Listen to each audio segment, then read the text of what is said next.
Good afternoon. Welcome to Confindustria Bulgaria webinar.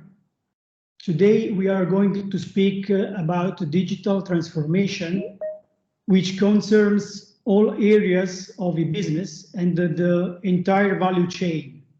It is a cultural, organizational, and operational change of the organization. And increasing investments and the use of digital technology increase the needs to protect data, devices, and networks from malicious attacks. I wish everyone a good webinar. Thank you. And now, without further ado, I'll give the floor to our first company participant, that's WebMotion. And there were two lecturers. I won't interrupt their presentation. So the first one to speak will be Bojan Yankov, the CTO of WebMotion, and then Ivan Misheva, the CEO of WebMotion. So guys, the floor is yours.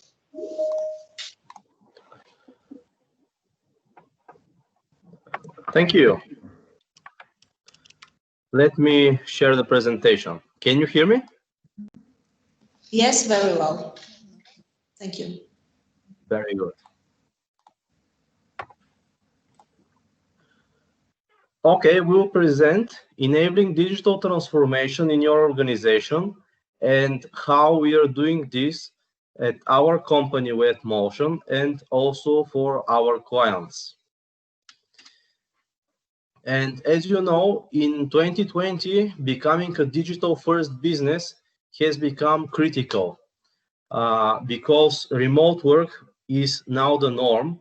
And in a sense, every company at the moment is a software company because we depend so much on technology, not only on applying standard software tools, but also companies from small to medium and big companies depend also on developing their own software.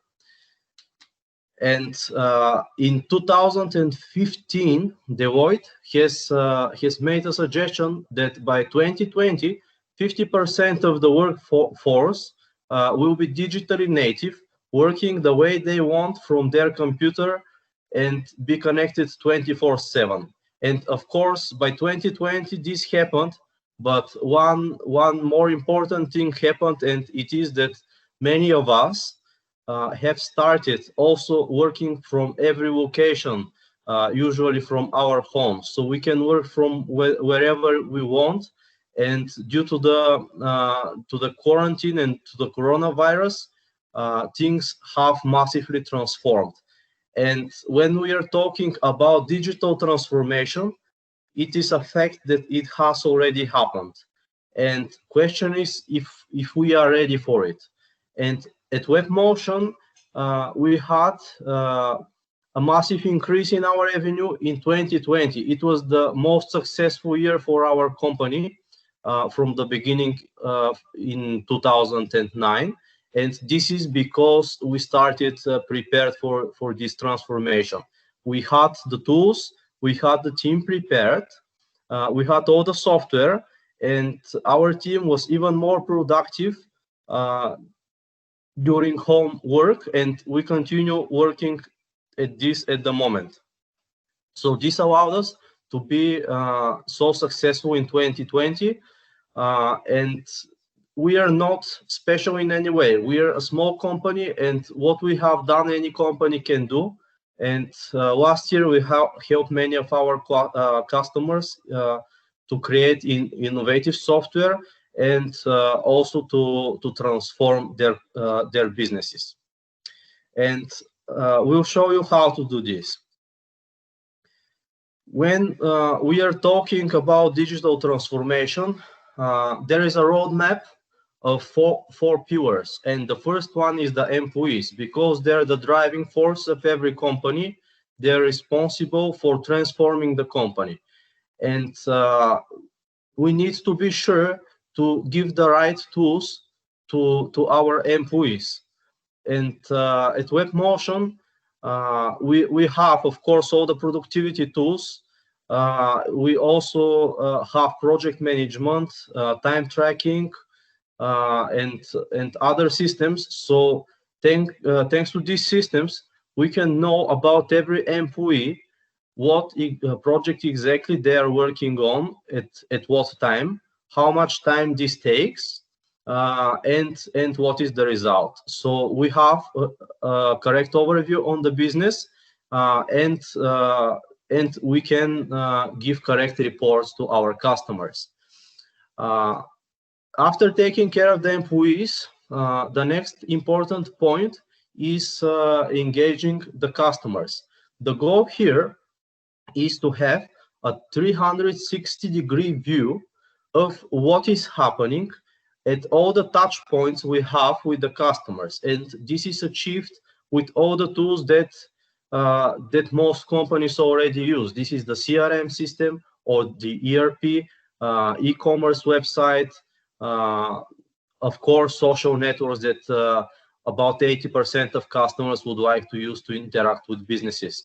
And I'll give an example about one of our clients, which is a retail company. In the last 5 years, they have transformed their business from several stores, physical stores, to e-commerce, which is integrated with the ERP system, with the warehouse, also with couriers and with payment processors. So they have a seamless customer experience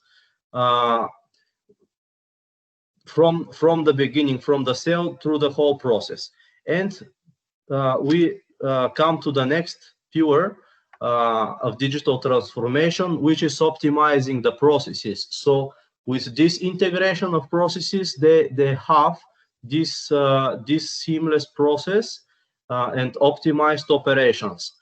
When we are thinking about optimizing the processes in the enterprise, usually this involves combining data from multiple sources: sales, marketing, production, finance, and so on.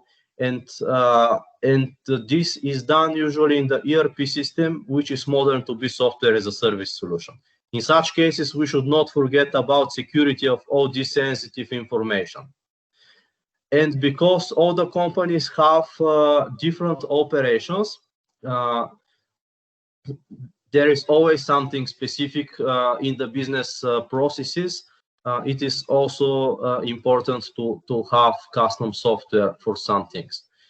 And for me, the most valuable pillar of digital transformation is transforming products through innovation. This involves adapting adapting the existing products, and also disrupting the established business models by creating a completely new type of product, which can involve emerging technologies such as machine learning, artificial intelligence, blockchain, augmented reality, Internet of Things. One example of such project for transforming the product is our client, Hi Smiley. We have created for them a software for smile design, which is innovative. It creates the smile design automatically with the help of artificial intelligence. And this design can be 3D printed with a 3D printer with high precision, and it can be applied in the mouth of the patient with the help of this 3D printed model, and also with the help of a dental robot. This is a specialized type of robot. So this is a huge opportunity for gaining a competitive advantage by creating digital products. And this is what we do at WebMotion the most. And when we talk about digital transformation, we cannot forget about innovation, because this is what makes the real difference.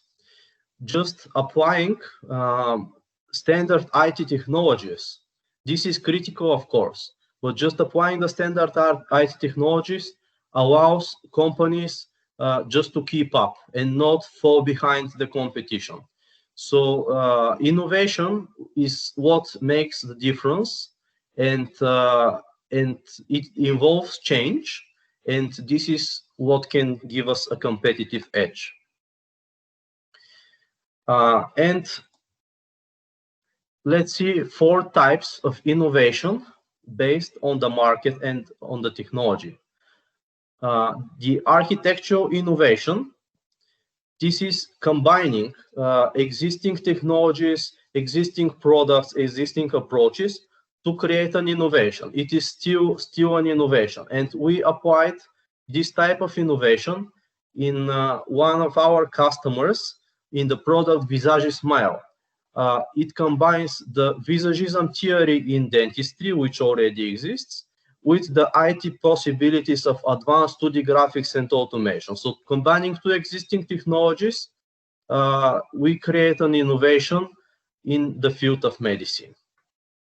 When we are talking about radical innovation, we refer applying new emerging technologies such as 3D printing, AI, IoT in existing markets.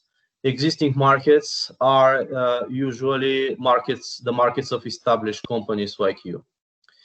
And for our customers, we have created the Rebel Simplicity software, which allows making aesthetic dental cases in a new way. It uses the innovative technologies, 3D printing and AI. And when we talk about incremental innovation, it is about the things we change in our businesses on a daily basis. We make small improvements, but after some time, these small improvements make a huge difference. And some of the digital products we create are like this. For JP Aviation, one of our customers, during the last 5 years, we helped them transform their predominantly classroom trainings into online trainings. So during the current situation, they came prepared with all of their classroom trainings done online. So they have their own learning management system at the moment. And last year, we created for them a simulator of specialized X-ray machine for security, which is located at airports, at administrative buildings. So with this machine, people can get training without using the actual machine and without leaving their homes. So they can train and certify employees with this new digital way, with the help of incremental innovation. And when we talk about disruptive innovation, we refer to applying new technologies to completely change existing markets, to completely change how customers interact with companies, or to create a new market. And an example of such disruptive technology is a software that we created for a customer in the field of agriculture. So they're deploying the software now, and with this software, it will change the way that parties interact in a specific field of agriculture. So this is an example of software that we created as a disruptive innovation. And now, after explaining the types of innovation and the digital transformation and how we do it, I'm giving the floor to my colleague Eva, who will explain about our digital product lab.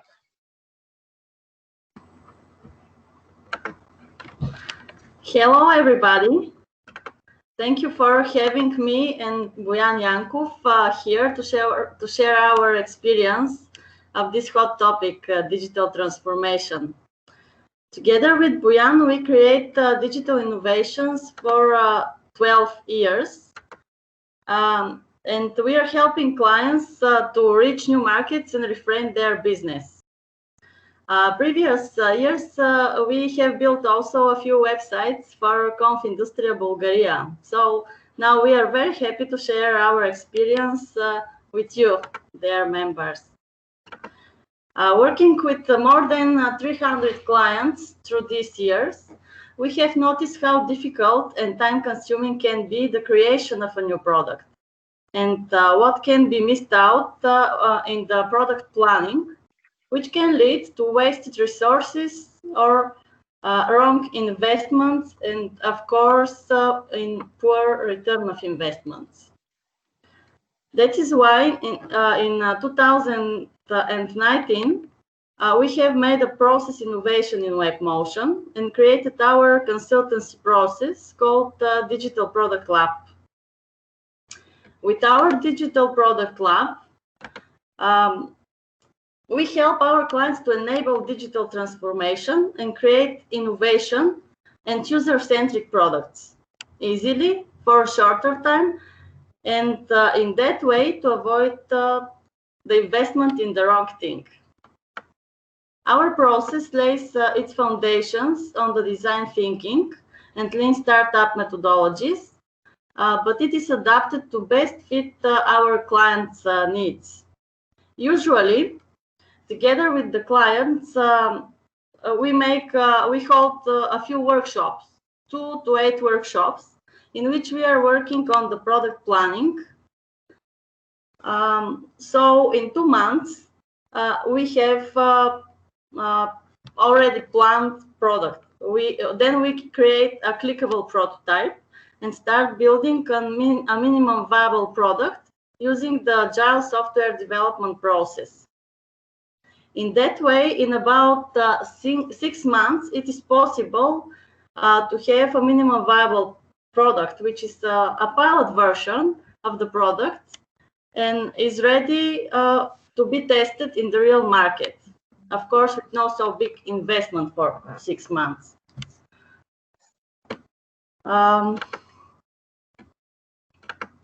I will shortly explain what the product planning consists of, and then we'll present you a short tool which you can use to revision your product or validate your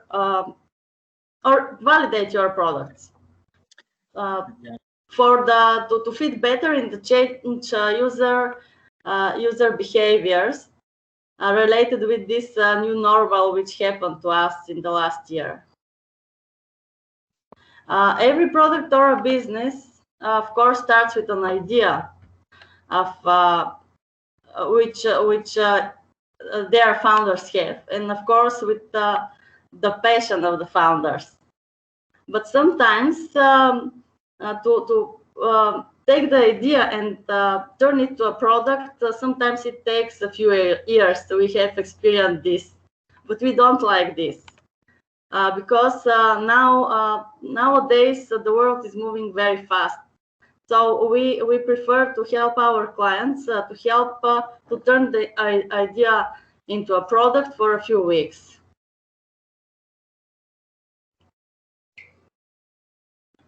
It's great to create an innovative product or service, but it's not so great to build one that is useless to the people, isn't it? That's why we start with emphasizing efforts on the users. We try to perfectly understand them and create profiles called user personas. When we are sure that we know well our user personas, and preferably to validate their existence, then we brainstorm on their problem scenarios. We think and reflect about the alternative products and services, and based on this, we create concrete value propositions, which later will lay down the foundations of the software features we will develop in our product. This is the marketing side from which we start. Then we continue with a few technical workshops when we create user stories, define a project approach, and help the client to take an informed decision of the technologies which we will use for the development. And indeed, if needed, we built a clickable prototype of the product. This prototype can be used for presentations, for attracting partners or investments. Usually, our clients use it that way. After every workshops, we provide certain deliverables, which can be used for presentation materials. And this is shortly the process. If you are interested, we will invite you for a 45 minutes free consultation with us, where we can share more about the process of the development of new products and technical innovations. And in the next slide, Bojan, can you turn the next slide? Sure. Please, thank you. In this slide, I will present you a short tool which you can use to revision your products. Are they client-centric and relevant for the new normal? Maybe you know this tool, but I will user personas tool. But I will invite you to rethink about your products related with these changed behaviors of the clients. Is there something to be changed? Where are the new touch points when you can find your clients? What are their changed needs and pains and gains? What challenges they meet? And if you can reframe your product to fit better to their needs, I'm sure you will gain more competitive advantages. We use such tools in our process, which are built in a co-creation and collaboration mode to help you as your consultants and not only consultants, but like your outsourced startup team, let's say like this. We can help you to create new products, new innovations, or just to reframe the business model. This is all from us. Thank you for your attention. Thank you, Bojan. Thank you, Eva. That was very insightful, because it's important to have clear ideas of what's going on, what digital transformation and innovation means, and to have an insight on how innovation and transformation is actually created can be very, very helpful. The second part of today's seminar is focused on the cyber risks. And we feel that we were not very much prepared for the digital transformation, but maybe we're not really aware of the risks that this brings. And we've invited our members GreCo to present, as you know, their insurance brokers, and risk assessment is one of their strong points. So who more than them could present this topic. So I'll give the floor directly to them. There'll be 3 participants, again, within the 20 minutes that we've dedicated to each participant. And that will be Hristo Shaku, who's the General Manager of GreCo Bulgaria, Stefan Eberlein, I hope I got it right, Group Practice Leader for Cyber Insurance and Risk Management at the GreCo Group, and Elita Misheva, Account Manager Cyber Risk at GreCo Bulgaria. And again, I won't interrupt your presentation, so the floor is yours for all the interesting things that we're going to hear from you. Thank you, and hello, everyone. As most of the members of Confindustria know, we are dealing with cyber risk as it is getting more and more important. As you see, what the colleagues presented, everything is getting digital. but the more digital it is, the more risky it gets because black hackers are not sleeping. Yeah? So we have to be well prepared. Yeah? I'm not going to waste your time a lot.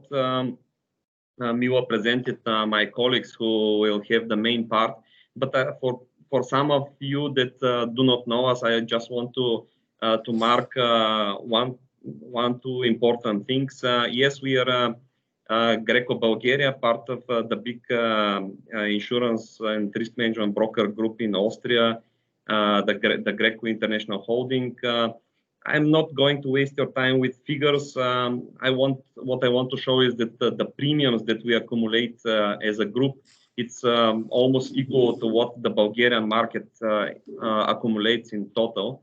The most important thing is that we are a corporate, but we are a specialty broker.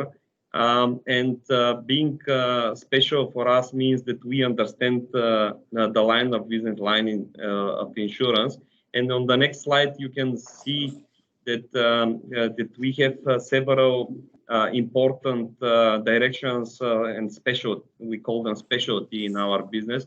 The one that we really enforced the last years is the liability and financial lines, where we which is on the bottom of this slide. And I have the great pleasure that Stefan Eberlein is our practice leader, and he's helping us developing on group level and most important to find the appropriate product for every customer needs. On the next slide, you can see that another advantage of working with us is that we not only work with the big boys like Generali, who is also a honorable member of Confindustria, with Allianz, so some brands that you already know. But the most important thing is that the cyber needs are so special that you need special market or syndicate on the London market. And the good news is that actually we are the door opener for the London market. Of course, now with Brexit, it's a bit hot topic also, but we can find appropriate market also on the continental market. And so besides, we know the Eastern European markets, and as you see in the next slide, the blue marked territories are actually the territories where we are presented with our own offices. Means that besides we have specialized dedicated practice leaders in the different areas, we have also local support. And here Eli will present you a solution that is really dedicated to the Bulgarian market, and of course the companies that are active on this market. And last but not least, on the next slide, you can see that we are a very small but dedicated team working with some of the most prominent brands on our market. We have developed solutions for them, and same we can do also for other partners on the market. Of course, having the participation, the active participation at Confindustria is helping us a lot to get closer to your needs. And now Stefan will, I'll give him the floor to come with the most important thing, showing you some of the latest developments on the market and examples from the market. And after that, Eli will continue with the specifics of our product. Thank you from my side. Thank you, Risto, for the opening words, and especially thank you for inviting me. So the title of this presentation is Cyber Risk, Be Aware. So we would like to start with giving you an insight of what we saw as cyber threats in the previous years and what we believe will be a factor in the future. So you see here 9 icons and 9 topics we would like to present. First of all, we want to outline that ransomware attacks are the business threats #1 nowadays. This is a vast increase of ransomware attacks that we see. What does ransomware mean? It's basically encrypting, so blocking your IP, and then the criminals demand a ransom, usually in Bitcoins. And these attacks are becoming more and more sophisticated, so we see them as the #1 threat. The second threat we want to present here is social engineering. That means manipulation of employees. This can be done in various types. We all know this very, very good executed phishing attacks, an email that looks like a real email, and the employees click on that, and then and virus gets extracted. But it's also on a human factor. So it's calling employees, pretend to be someone else, getting the credentials. So social engineering is a factor.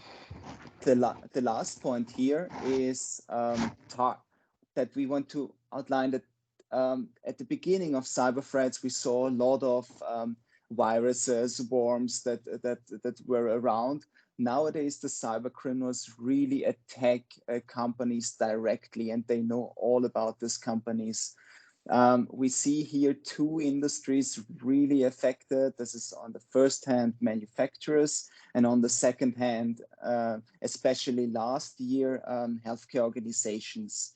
Why is that so? Manufacturers, when they suffer a hacker attack, they are blocked, so they can't produce anymore. And on the other hand, healthcare organizations hold a lot of sensitive data. These are the industry that are attacked the most here. On the second row, you see the actors that are a factor. First of all, employees. Employees are the biggest strength of a company, but when it comes to cyber, they are usually the weakest link, especially during our times now, during the increase of home office. Users tend to click more on critical emails than before. So educating the employees, providing awareness trainings, and so on is really important, because here you can prevent a cyber attack from the very beginning. The second point is hacking as a service. Being a cyber criminal is really a profession nowadays. So you can go online into the darknet and can order a hacker service. Usually this can be attacking an individual, but you can also ordering that some hacker attacks a company. So you don't need special programming skills yourself, because you can order these services online also. The third point here is really related to the presentation we saw before our presentation, is the boost of digitalization is also a boost for interconnectivity. So we use cloud services, we use IT service provider, and we depend on them, yeah. And business leaders have to consider how to remain the business when this cloud service provider can't operate anymore because they are attacked by a cyber attack, or they simply don't work anymore. The last row here are the factors, the cost factors that we want to present. Is first of all, in case of a cyber incident, and we saw this in our claims, is the most important point is that you have access as soon as possible to an IT forensic experts to evaluate what is going on, to do the first measures, the mitigation measures, and so on. And these IT forensic experts are very rare. We cooperate here in Bulgaria with SoCyber, and it's important to have a contract before a crisis occurs, so that you are prepared for an incident. The second point, when we consider the claims we handled, is the two factors that have the most impact are business interruption, and the second point is loss of reputation. When we open the news, we read about cyber incidents almost every day nowadays. So to protect the reputation of a company with PR services and so on is very important, and then especially mitigate a business interruption and then have protection if you can't mitigate the business interruption, so that this loss of income is protected, is very important. The last point here on this slide is since May 2018, the General Data Protection Regulation became into effect, and that means that companies have now to protect personal identifiable information. If there is a breach, if there is a hack and this personal data is leaked, that means that a company can face fines, but also liabilities from affected individuals. In Austria and in our markets, we haven't seen this liability so often, but when we consider markets like Germany, England, and Netherlands, we see there a vast increase of claims of affected individuals because their data is available at the internet. And if a company holds sensitive data in the system, these companies should be aware of these negative effects. The next slide, I have prepared here a study when it comes to cyber claims to show you also a bit of facts and figures. We in the insurance industry, we really love this kind of statistics. On the left side, you see the percentage of claims by cause of loss. And here you can see that 26% relate to ransomware attacks. The second point is all the other hacker attacks, and that means that the IT system is not working anymore, but no one is demanding a ransom. This can lead to sabotage or something else. What I want to show you is that staff mistake is also a big factor. That means programming errors, user errors, and also this you should also consider that you can have a loss without any hacker, but simply a mistake from an employee when they program something and calibrate something else. The next factor is business email compromise that leads to any kind of manipulated email. It can be a changed financial address or another address, and you transfer funds to the wrong recipient, and so on and so on. Unfortunately, we don't have the time to go into details with every one of them, but to give you a feeling of what are the factors, I think it's a good chart. The second graphic here relates to percentage of claims by sector, and here you can see that healthcare and professional services are the industries that are attacked the most when it comes to frequency. But what I want to highlight is what we saw, that the highest impact and the highest losses were in this manufacturing area here because of a business interruption. Consider what if your business can't operate for let's say 3 to 6 months, what kind of financial impact that would have. So that's from my side. I hand over now to you, Eli, for the next slide to present our solution. The floor is yours. Thank you, Stefan. Thank you for this important industry insights. And now I would like to give more information for the insurance solutions that we have developed for our Bulgarian market. We usually don't take products that are available for everyone, but we prefer to develop our own solutions. So Cyber Solid is cyber insurance that is covering a very broad comprehensive risks, and they are placed directly to Lloyd's of London.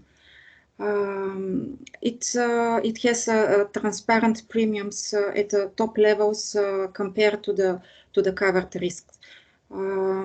Premiums are related to the turnover of the company and to the required limits.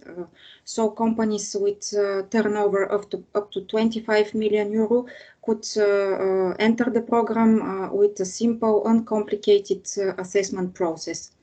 We also have a solution for the large corporate companies with turnover over 25 million euro, And also for the companies that are with specific activities like medical healthcare companies, like utility providers or call centers.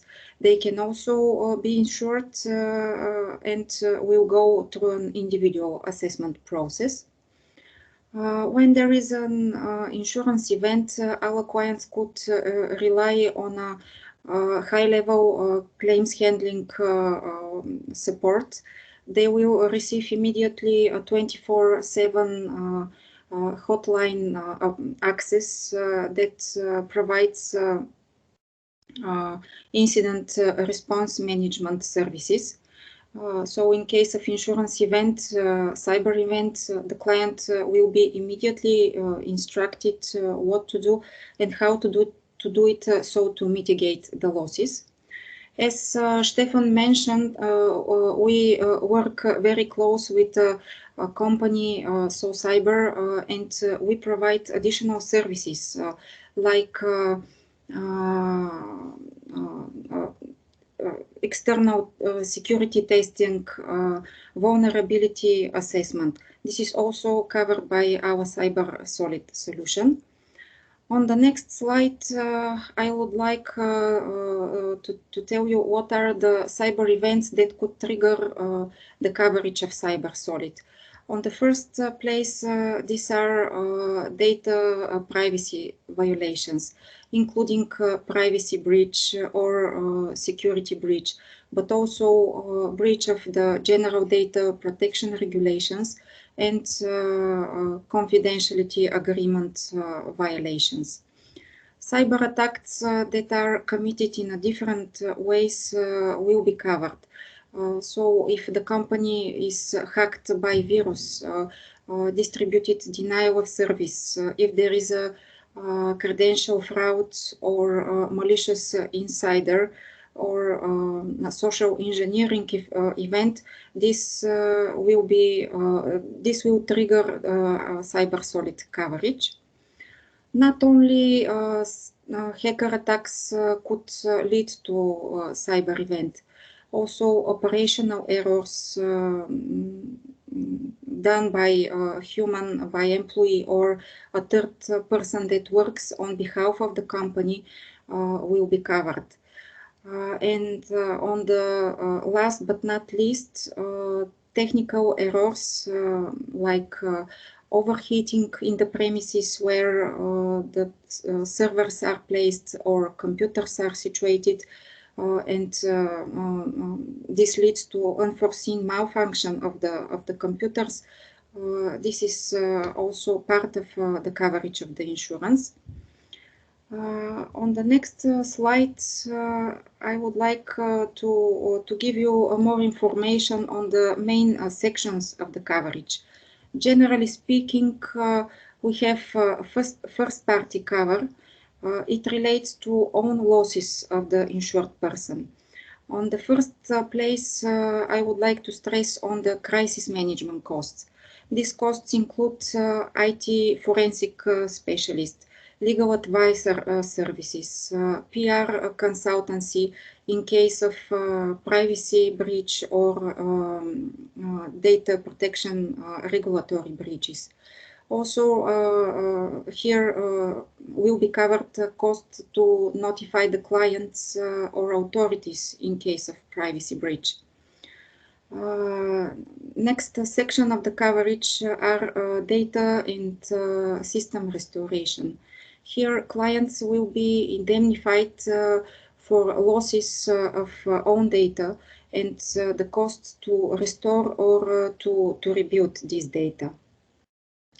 Cyber extortion is another very important part of the coverage of Cyber Solid. Here, our clients will be indemnified not only for the demand of ransom payment, but also will be paid for the costs to hire an IT specialist to investigate whether the threat is still in the computer system, to evaluate what is the size of the losses, and to consider whether the payment of ransom is really needed or not. All this is covered under this section. And business interruption, this is also part of the first-party losses. After a cyber event, the company could stop working from some hours to several months, and a loss of profits will be covered under this section, but not also loss of profits. Additional costs could arise to pay for working hours of the employees, to hire additional equipment and premises. This is also will be covered with cyber solid insurance. The second large part of the coverage is so-called third-party cover.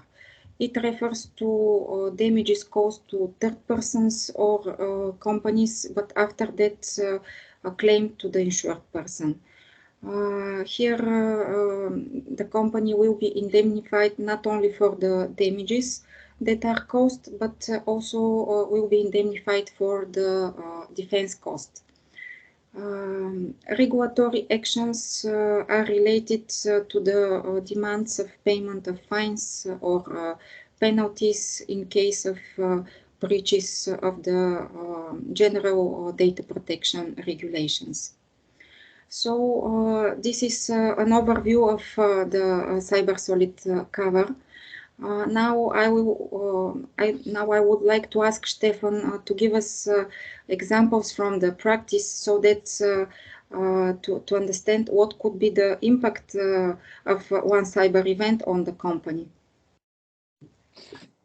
Thank you, Eli. Yeah, when we speak about what's inside an insurance contract, it's usually very hard, not only for you but also for others. So we would like to give you real case scenarios. These are actual claims we handled for our clients, and I brought two cases with me. The first case is unsurprisingly a ransomware attack. Yeah, what happened here? Our client is a car component manufacturing company, and an employee clicked on a malicious email, and then we know that then a window occurred, and in this window it was asked, okay, should activate macros, and unfortunately this employee clicked on yes, and after that the virus spread into the network. Unfortunately, and we heard about the ERP in the previous presentation, this is the enterprise resource planning software. This is the software every company relates on, and this software was blocked, so the company hadn't access to it anymore. And the business interruption lasted for 3 weeks. After this 3 weeks, the company was able to get rid of this malicious attack, and were able to operate again. To give you a feeling about the costs, here are the main 3 factors. First of all, the crisis management, the IT forensic to check what is going on, and should we pay the ransom from the criminals, or shouldn't we pay the ransom? Is it possible to get the data back via the backup or not?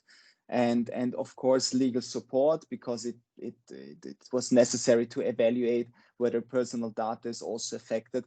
That costed 65,350 euro only. So only to check what's going on and the first measures. The second factor here was the business interruption. As I said, the interruption lasted for 3 weeks, and the loss of income was around about 450,000 euro for these 3 weeks. These are all the employees that couldn't work anymore and lost orders and else. And the last point is, and this was very severe, to be honest, because the client said, okay, we don't pay the ransom because we don't know if it's happening again. So we try to do it by ourselves. And unfortunately, 95% of all the data was lost and had to be restored. And this was the biggest factor here.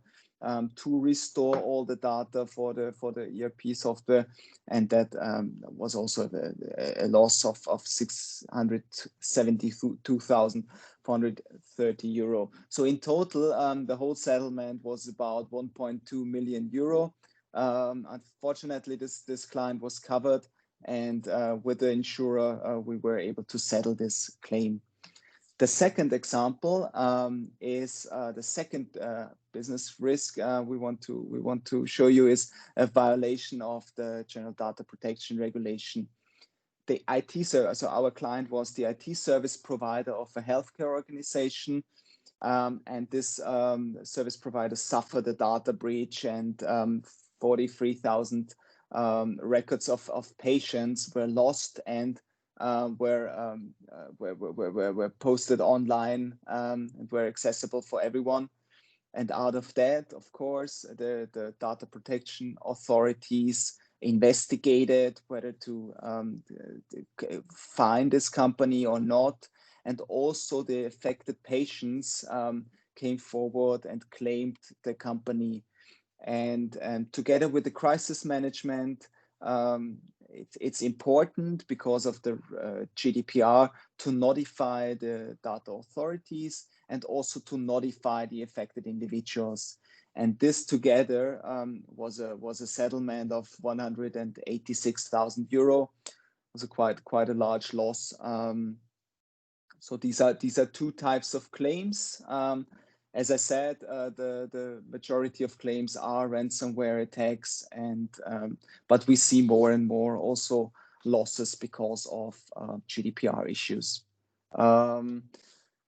Just to give you a feeling of how a cyber claim works, a couple of words in this slide is the benefit of a cyber insurance. You get an IT expert on your side, as Eli said. You have access to a hotline, 24/7 hotline, to report these incidents, and then the crisis manager have an expert network of IT experts, lawyers, and PR companies to fight this incident.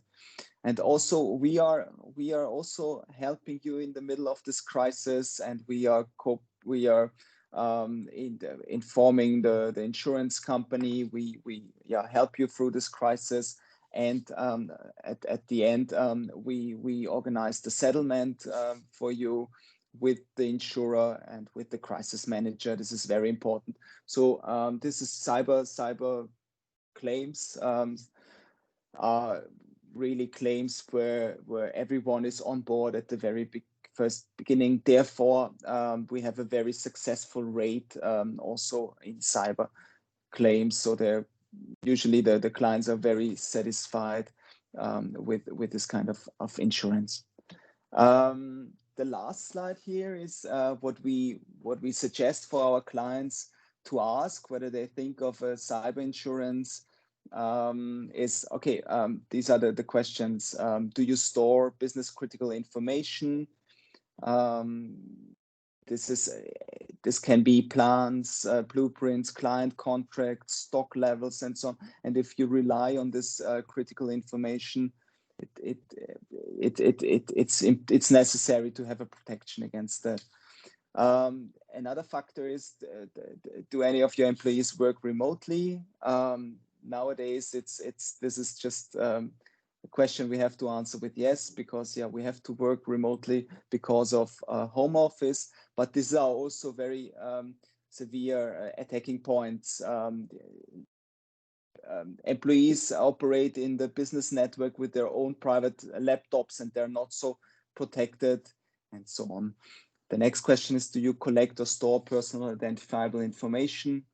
If yes, then you have to consider the risk of the GDPR. The next question is, can your business operate without access to your computer system or data? And how long can you operate without that? This is also an important question you should ask yourself. The next point is, do you send or receive wire transfer payments? And how large are these payments? if there is a business email compromise case and this payment is sent to the wrong recipient, it's very, very hard to get the money back. The last point and the most important point is, are you confident that you or your employees will never make a mistake? I think this has to be answered with no, because yeah, we make mistakes. We get so many emails. We get emails via the phone, so it's likely that we click on the wrong email, and therefore we have a virus in the system. So that's it from our side. I think I hand over now to you back, and we are open for any questions. Thank you. That was very interesting, and having your experience summed up and presented this way is very helpful for the companies to realize actually the vast possibilities of risk, of cyber risks. I was just thinking of our organization, that actually we all need a consultant to help us, first of all, structure our data protection, and this is something that I would like both GreCo and WebMotion to maybe just to say something more about it, because if we actually structure well our organization and all the products we use, then maybe we can actually avoid some of the risks. It's obvious we can't avoid 100% of the risks, and that's why we have insurance to cover some of the risks that we actually can't avoid restructuring and using other methods. But that's something that it will be useful for the companies. How do we actually approach cyber risks? Maybe first, GreCo. Let me try to answer this question. Of course, we showed you. Yeah, we showed you the most of the popular risks. Yeah, it is not a question for everyone whether it will happen.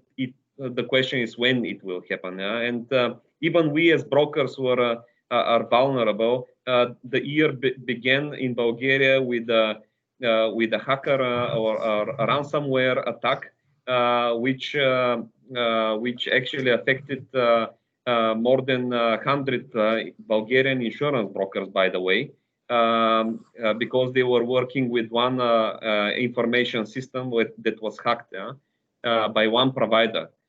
So it happens with everyone. The thing is how you prepare yourself, and we are not showing you only we showed you that there are solutions. Yeah? The good thing is that already for 2-3 years the market reacted and responded to these threats, and we have enough white hackers also on the market and that are helping, and experts and everything. The thing is you have to make many steps before you sign the policy. And this is where the brokers and the insurers are helping, because we offer the whole bunch of the risk management. Insurance is only part of the risk management. And it's important, and that's why we showed you. We also work with IT experts, white hackers mainly, who really start with the pen tests, the penetration tests. They see the gaps that you have in your system, they simulate, and they show you where your gaps are, yeah? Or the social engineering that was discussed, yeah? So social engineering is just a test of your, it's like a mystery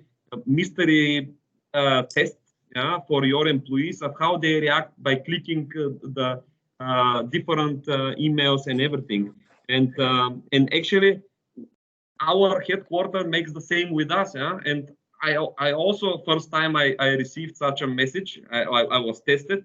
I also failed with the test, yeah. So it is important really to take it, and to take it on top management level, and to not neglect this, because this is risk number one at the moment from Allianz Risk Barometer. Every insurer can tell you that cyber and business interruption, also connected with cyber, this is the biggest threat.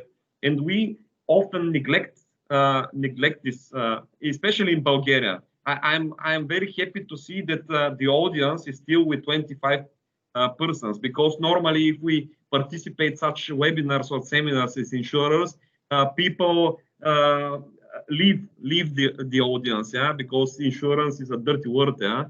But I'm happy that so many people are now listening and it increases, yeah.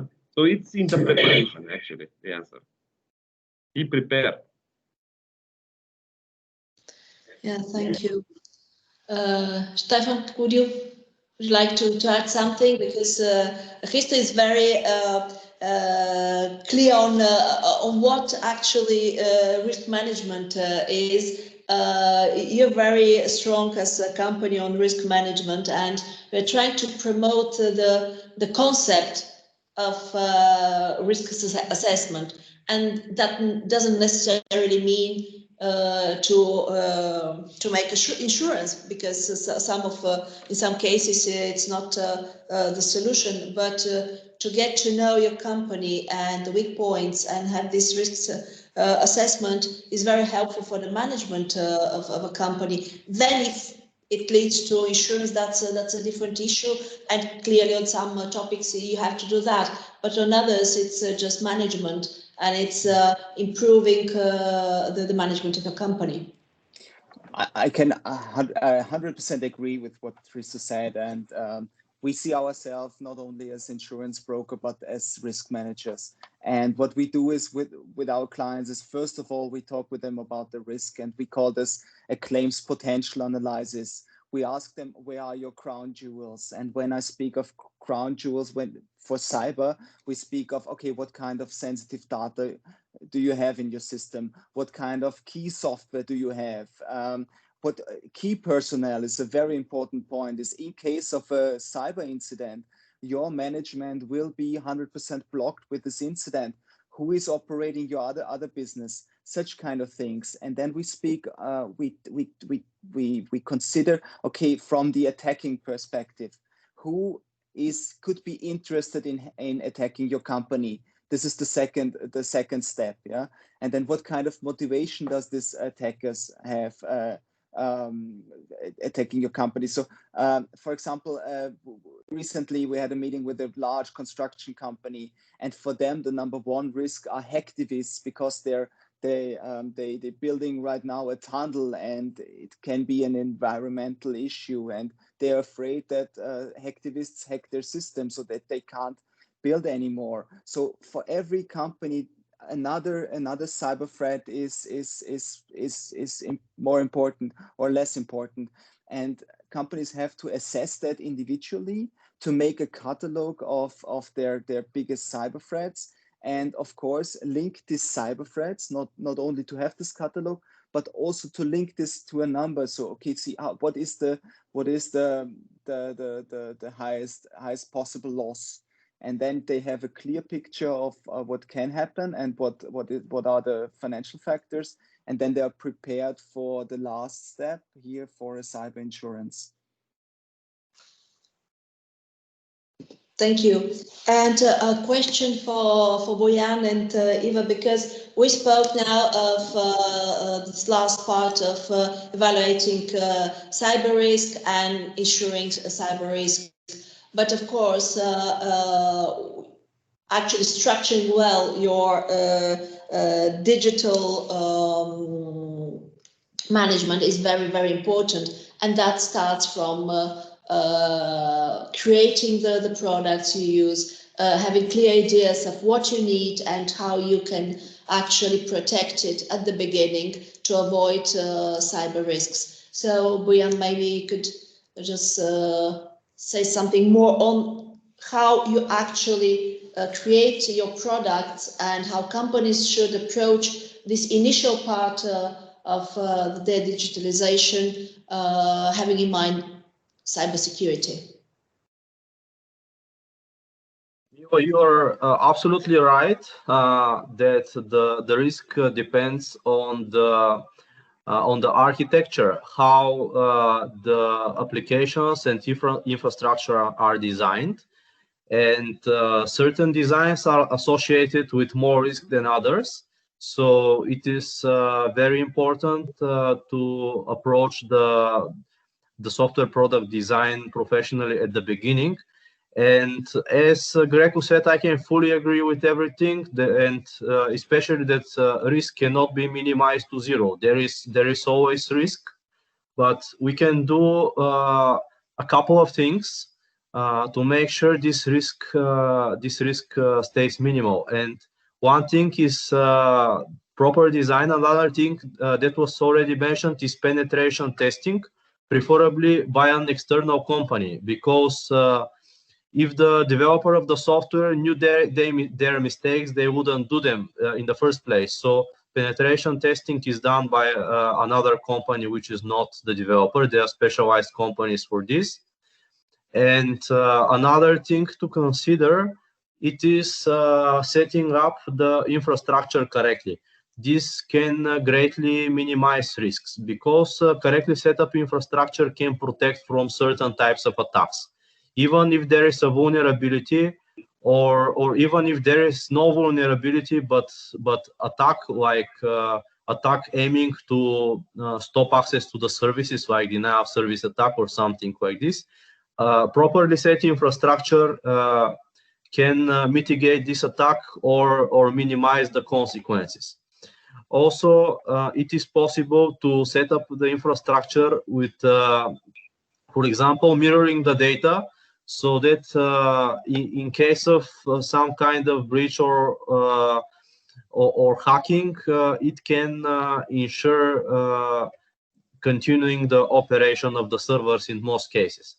And another very important thing is correctly setting up automated backups and analyzing what backups have to be created, not only on workstations of people, which is maybe not the most important thing, but most importantly on all the software systems that are used within the company.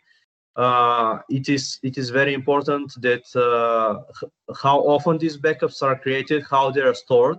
They have to be stored at another physical location, not at the same office. Let's say if there is some case like a fire or someone stealing them, this will not be a useful backup in this case, or if the hacker hacks the whole network. So they should be stored in a geographically different location, a different data center. They should have new information, preferably. Usually our practice is making daily backups, but in some cases it can be even more often. So these are the main things that we do to ensure these risks are taken to minimum. And another thing is following the best practices, for designing applications. For example, privacy by design, storing of sensitive data, pseudonymization of data, and things like this. This can improve the management of data, and can reduce the risks of hacking also. Thank you for your answer. We actually, it's the time is nearly over. Actually, it's past the time we actually had for this seminar. But I see that people are staying, so they're interested in what you're saying. And if anyone from the audience have questions, please ask them, because I think this is a unique opportunity to see two different sides of this problem, so that you can have a professional opinion. So please, if anyone has questions, please ask them.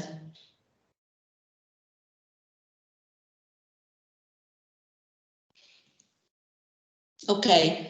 If there is no one that's willing to ask a question, then we'll be closing this very interesting webinar. I mean, I'm sorry that I'm actually giving this opinion, but it was very interesting for me. It was very useful to me. So I really hope that that was the case for all our members that participated.